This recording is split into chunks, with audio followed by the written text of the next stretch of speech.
Assalamualaikum warahmatullahi wabarakatuh.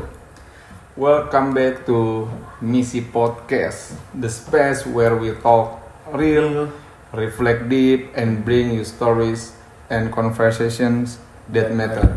Okay. Today, we're talking about something that's been quietly affecting more and more lives: online gambling.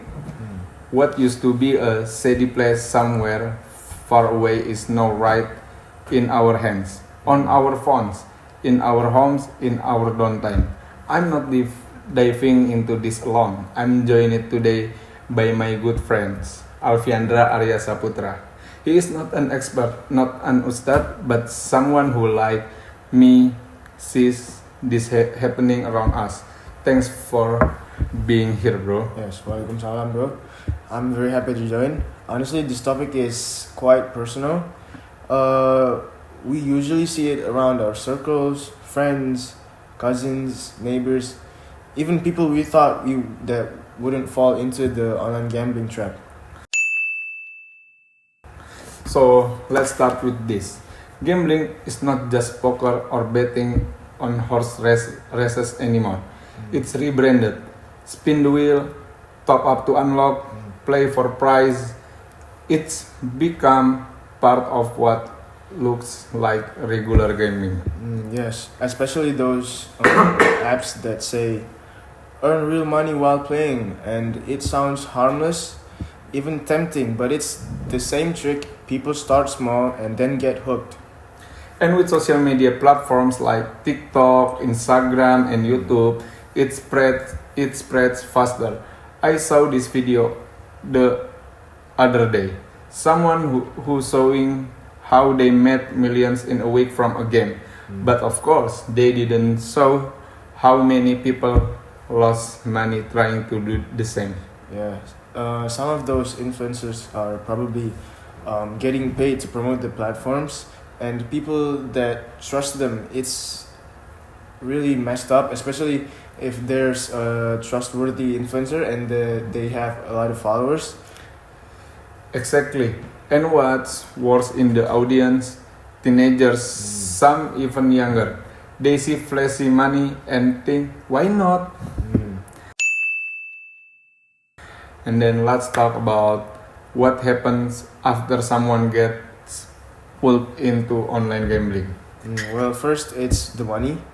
Obviously, you think it's only 10 or 20,000 rupiah at first, and then suddenly it's hundreds, maybe sometimes even millions, and sometimes in the worst case scenario even billions gone. I heard a story of uni student who used their tuition money to gambling, hoping to double it and pay it back, and then he lost everything. Yeah, I've heard that. I've heard that story too. It's very similar, and it's not just financial.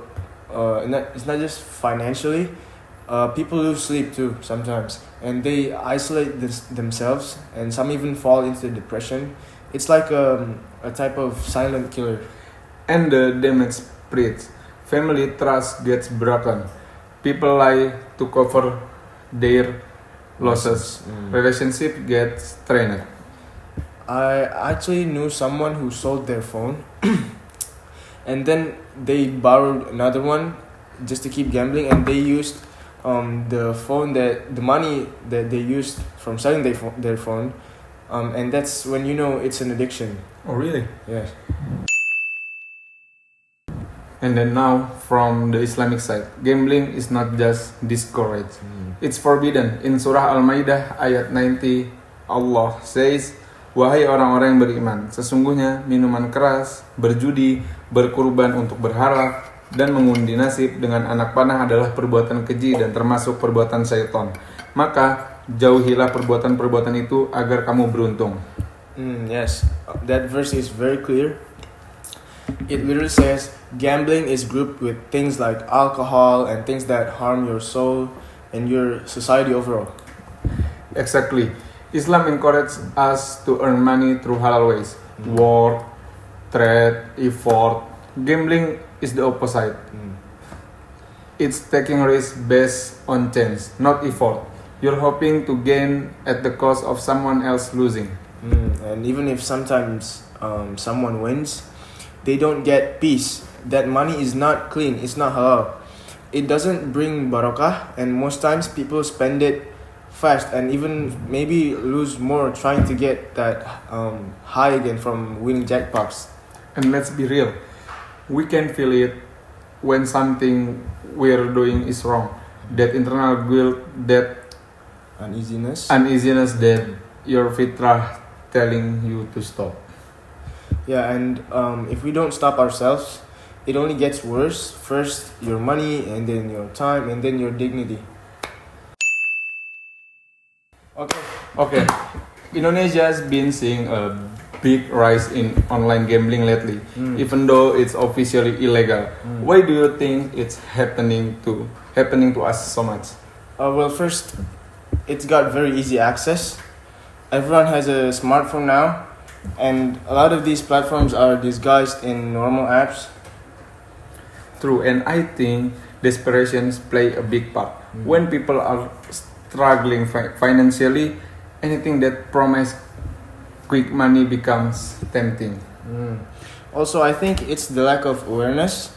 Not everyone knows the risk, and some just think it's a game, not a real gambling, but the stakes are high. It's pretty much the same as gambling. And the platform use that to their advantage. No obvious sign, just coins, points, and then top-up systems. And some parents don't even know what their kids are playing. The problem is, it slips under the radar until it's too late. Okay, let's not just talk about the problem. What can we actually do about it? So first, we need to talk about it. If we don't bring it up, people think it's not that serious, but it actually is, because the stakes are high and it could seriously affect their quality of living. Second, if you fall into it, don't panic, but don't ignore either. Make taubah, delete the apps, talk to someone you trust, and then don't fall again. And fill your time with better stuff. The Prophet Muhammad SAW said, there are two blessings which many people lose. It's health and free time. Yeah, I agree with you. If we don't fill our free time with good things, it gets filled with bad things. Like when ya misalnya nih, saya punya temen tuh Vin. Dia adalah kuliah di Bandung juga. Dia tuh sebenarnya dia orangnya agamis, sholat 5 waktu di masjid selalu. Cuman dia tuh kalau misalnya gabut bingung mau ngapain. Aduh enaknya ngapain ya. Nah pernah tuh gue lagi datang ke kosannya, gue lagi tiduran lagi mau makan kan. Terus dia ngomong, aduh gabut nih, depo kali ya. Depo. Nah mulai dari situ. Depo, pertama dia depo 500.000. 500.000, banyak banget tuh. Iya. 500,000. Dan dia biasanya kemarin-kemarin dikasih menang sama aplikasi judul itu. Bandarnya. Iya, sama bandar. Terus dia depo 500.000. Aduh, kok gue kalah ya? Nah, habis kalah, nggak terima nih gue pengen nambah lagi 1 juta. Nah, akhirnya gitu terus. Makin lama makin numpuk. Udah duitnya habis. Dia bayar pakai duit tuition apa? Buat beasiswa gitu. Iya. Oh iya. Wah, itu sangat berbahaya ya. And so we can also help our friends, like Dafa said. If you see someone slipping, don't shame them, but be the reminder. It could save their life before it gets worse, like Dafa's friend. Community matters, whether it's family, school, or the mosque. We need to create safe space where people can be honest. So, jadi menurut Alvin gimana, Vin? Online gambling tuh. From my perspective, I think it's a very, very good trap especially for the youngins, and with the condition, it's very easy to access in our phones. Like, you could be in your bed, opening your phone and then accessing the website on playing online gamblings. like soccer and basketball. Even games nowadays have online gambling. Yes. So let's just educate our friends and maybe people that you know about the dangers of online gambling. Do you know Roblox? Yes. I heard in Roblox Mm. there's gambling. Is it right? The thing about gambling is it could be in any games if it involves real world money. Yeah, I see. Yes. So buat teman-teman nih, hati-hati kalau misalnya gunain handphone. Handphone tuh digunain buat yang bermanfaat. Bener nggak, Alvin? Benar. Nah, kalau misalnya waktu senggang ya, kalau kita misalnya lagi gabut kan bisa kita main sama teman. Ya kalau nggak ngaji lah guys. Ngaji. Kalau nggak ya upgrade skill kayak, aduh, gue belum bisa ngapain ya? Bisa baca Al-Quran juga di HP ya? Bisa. Benar. Jadi HP tuh bisa buruk bisa baik tergantung orangnya. Dulu kemarin saya ada dosen berkata nih, it depends on the man behind the gun.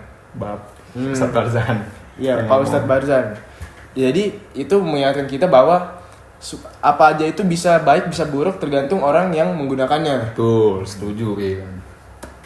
So, online gambling it's a trap. It's designed to look fun and easy. But behind the screen it steals your money, your peace and your connection with Allah.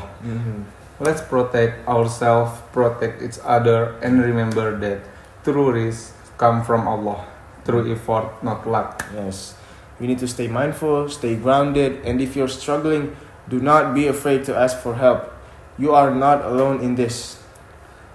And thank you for joining me, Alfiandra, and thank you for listeners. May Allah protect us all from what harms our hearts and guide us toward what brings us peace. Okay. Wassalamualaikum warahmatullahi wabarakatuh.